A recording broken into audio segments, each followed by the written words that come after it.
আসসালামু আলাইকুম। সবাইকে স্বাগতম জানাচ্ছি কুক উইথ তাজমিন চ্যানেলে। সবার পছন্দের মজাদার বিকালের একটি নাস্তার রেসিপি দেখার জন্য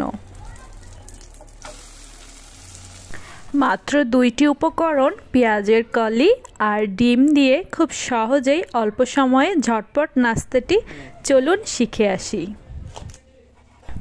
এখানে আমি 25 গ্রামের মতো পেঁয়াজের কলি নিয়ে ছোট ছোট টুকরা করে কেটে নিচ্ছি।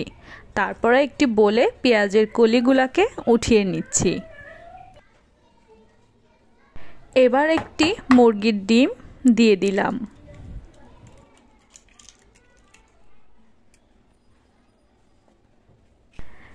এখন আমি একটি কাঁচা মরিচ কুচি করে কেটে নিয়ে নিচ্ছি আর ধনিয়া পাতাও কুচি করে কেটে নিচ্ছি।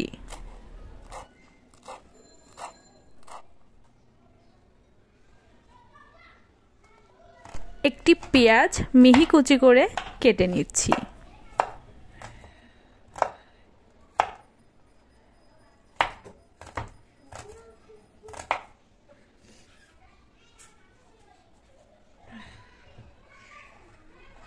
কাটাকাটির পর্ব শেষ করে এখন আমি এটার ভিতরে অ্যাড করে দিব 1 চিমটি পরিমাণ লবণ। এখন দিয়ে দিলাম সাদা গোলমরিচের গুঁড়া। লবণ এবং গোলমরিচের গুঁড়ার পরিমাণটা আপনারা আপনাদের স্বাদ অনুযায়ী বাড়িয়ে কিংবা কমিয়ে নিতে পারেন।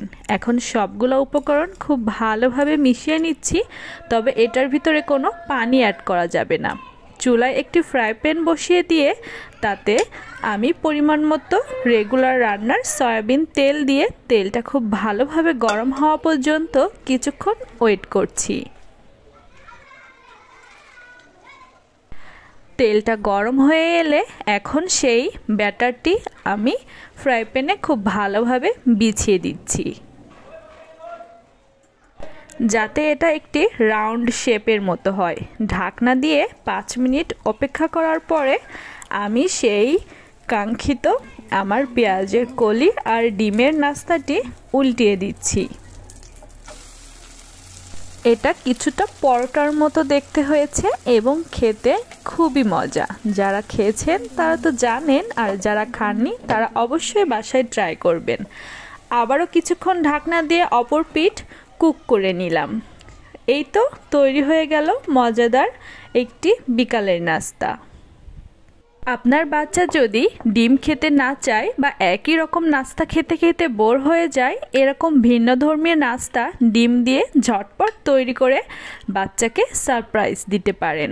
নতুন আইটেম দেখে সে ভীষণ খুশি হয়ে নাস্তাটি অবশ্যই ট্রাই করবে, যেমনটা আমার বাচ্চা ট্রাই করে।